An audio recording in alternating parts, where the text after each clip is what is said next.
Hey everyone, watch this video and be entered to win a cash prize in our weekly raffle. Click below for details. Rabbi Nehorai says, have a gola lemakom Torah, you should exile to a place of Torah. Meaning you should, well, we'll get back to it in a second, but you should exile yourself to a place of Torah. Don't say like, I'll just sit at home, Torah is going to come to me, teachers will come to me, podcast fellowship. We really do come to you. It's on, you can listen to the podcast, it's on your earphone, your AirPods, and it's on the Zoom with your mentors.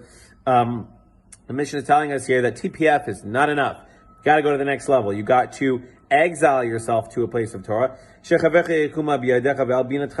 Don't just expect Torah to come to you. So fascinating Mishna over here. And I was looking at some of the commentary.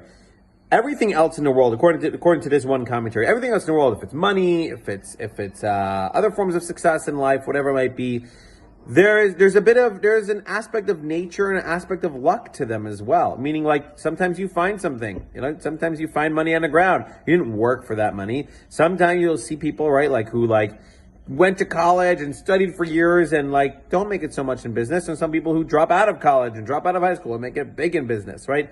There doesn't always seem to be an exact rhyme or reason. Sometimes things come to you, again, by luck or by nature, or by God's divine ordination, whatever it might be, divine what's the word I'm looking for in English? Shgacha prati, divine hand. But he says Torah is not like that. Torah is something we must chase after. It is not something that will come to you naturally. You cannot just sit back and kind of get it on your own or toil a little bit and have it come to you. Torah is something you have to literally exile yourself to. Which is like a strong word. It doesn't say go to the Beit Midrash, the study hall, and study. It doesn't say that. It says you have to exile yourself.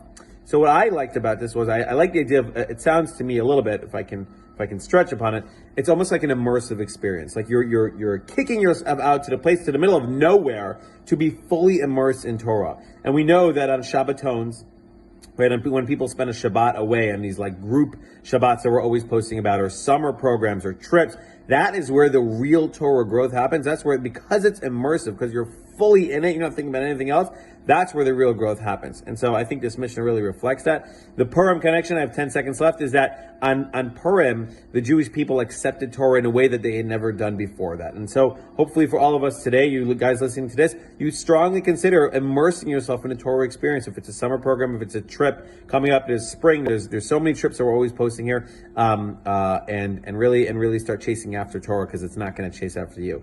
Have a great day. Thanks for watching. Reminder to share your 1 to 2 sentence takeaway from this video to be entered to win a cash prize in our weekly raffle. Click below for details.